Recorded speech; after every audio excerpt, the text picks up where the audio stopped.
Hey guys, Thetcglover is here. How you doing?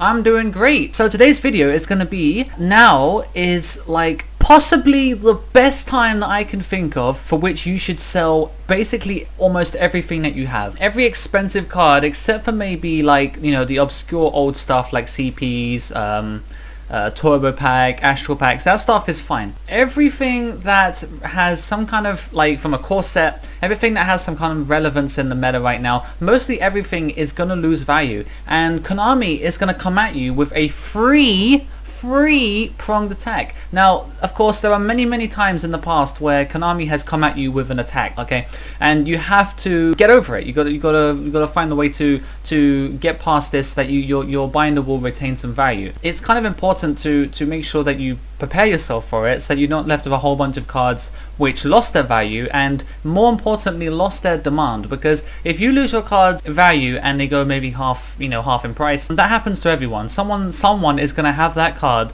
and it's going to go down, okay, and that's just the way it is. But if you still have a demand for those cards and you're selling twice as many, you may not get the same amount of profit, but you're still moving your cards, okay. You still got some kind of, you're still managing to get some of your money back. So if you make a loss, it's not a huge problem if you can kind of float your way back to zero. If you can break even though you lost value, that's fine. So Konami's coming out with a free pond attack. If you are from the USA, first one is going to be Nationals. Now Nationals is coming up on the 26th of this month, so it's the 17th today, so you've got a little bit of time. If you're going to it, then you're going to have to notice a couple of things. The first thing is that everything is going to be decreasing in value, as this is the final tournament aside from Worlds. Most likely you watching this, you're probably not going to qualify for Worlds. It's possible. I mean, you could make it, but you are the minority, a very small minority, and you don't have to worry about card prices, because it's not going to make any difference to the prices of cards, because Worlds is going to happen. You know, Nationals is for the very large amount of people. You get a couple of thousand people attending this. It's a very big event. The card prices will decrease because it is the last tournament.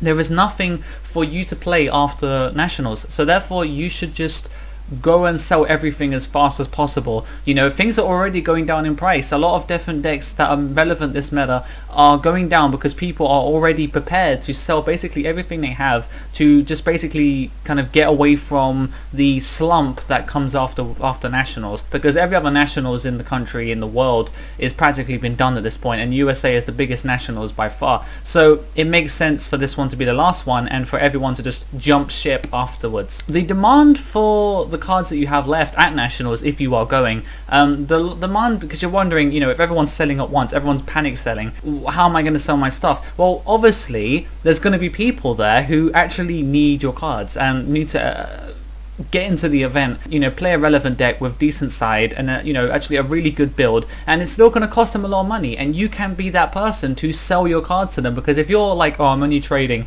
or I'm only selling the whole deck at once, at this point you should be able to, you should be more obligated to split your deck up. If you can get like 3 Deneb sold out of your deck, if you can get the 3 Alphas sold, you can get the Diamond, the Ptolemaeus, you can get the Deltaros Ghost Rare. If you can get all of those moved out the way and then leave the rares because they're not important, if you can get rid of those, you will still be able to get away from this whole problem of Konami coming at you and you losing all value in everything that you own, because it's worth pandering to the people who are desperate for these cards. You might as well, even if you have to do them for slightly cheaper. But of course, if they are desperate, you'd be able to sell them to them for more, so you can actually make a profit. Still, if you actually do make a profit in this current climate, then you are one of the lucky ones, I have to say. So the second attack that Konami's going to come at you with is the ban list, and it's actually going to happen roughly around the same time. Hopefully by the weekend of the Nationals, we will know by July 1st ban list, and so therefore we have to be prepared. It will be announced around the same time, and the most powerful cards this format, there is no real defining strong card this format, so it is very difficult to predict exactly what's going to happen. But we do know that Necros is still dominating the game. We know that Cleafor is starting to claw its way back up again with a few really strong cards. So basically, judging by what happened last ban list, we know that almost any deck, any card released to any set cross souls Secrets of Eternity, all the World Superstars cards, anything from those sets could be touched. Okay, we don't know what's going to happen. That being said, be prepared. Okay, just get rid of stuff. Okay, if you're worried that your Seraph engine is going to be touched, then you need to be prepared. Because, for instance, if Shadows, Seraph Shadows is by far the best variant of Shadow in my opinion. Of course, some people still prefer the Chaos variant, and some people prefer going a more water-based variant, even though it's not very popular, but it's in a way to tackle the Necros decks. If you are worried that Seraphs will get hit, then you may as well move off your Shadow deck as well, because Shadows are going to lose the amount of diversity that their deck can do, because Seraph Shadows, for example, are much better in certain formats than Chaos. If you're in a very back row heavy format, you may be able to get by with Chaos Shadows a lot better because you'll be forcing out more cards. Seraph Shadows implies that you are playing against a very little back row because you need to use your Seraph pops to hit the monsters, and you also need to make sure that your Seraph combo doesn't actually get stopped, because you can't really be going around running trap stuns in Shadows. It's kind of crap. Okay, move off your Shadows if you are worried that something like Seraphs, for example, is going to go with it. There is a whole bunch of other cards. You just have to look into what's going on, you know, even Lose a Turn. But I think that the set's been out too recently. I don't think Lose a Turn's going to get hit because it's not really that big of a problem. But it could be like, you know, Vanity's Emptiness could go back up to 2, it could get banned. You know, there's a whole bunch of things. And obviously be prepared for the opposite, where cards come back off the list and certain decks come back again, because it's all possible.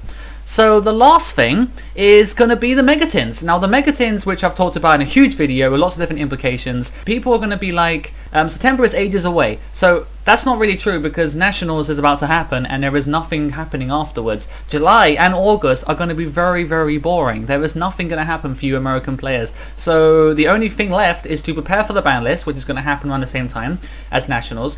And the last thing is going to be getting rid of everything Cleathorns, Shadows, Satellanites, everything as much as possible to prevent yourself from taking a loss when the Megatins finally come around. But just like last time, there are certain cards which will go down, like Exciton Knight for example, and then they will shoot back up again. So you should be able to make a good guess on what stuff you'll be able to keep, and that will retain its value. It may go down because people are going to be panic selling, but you'll be able to go back up again. You know, if you have a little, like a bell curve, you know, that's what you want to see, because you want to hopefully get the right cards, pick the right cards, get them when they're low, keep hold of them, stock up on them, and then hopefully you'll see an increase when the deck carries on doing well. So hopefully, we don't know what new decks are going to come out in the next 6 months or so, because even the OCG hasn't got there yet. But when we know, we will know what decks we currently have, which will be good against them. So we're playing against very heavy special summon decks, heavy monster effect decks. Running Cleathorns may still be a good idea, so it may still retain its value. So anyway, those are the 3 prompt attack that Konami's going to come at you with, and I think it's going to be very interesting to see how card prices go, crazy shit. So thanks for watching, guys, and I hope to see you guys in a couple of days. Might do a stream soon, stuff like that, if you guys like it. So thanks for watching, and until next time, oh yeah, like, comment, subscribe. Until next time, guys, the Thetcglover is out.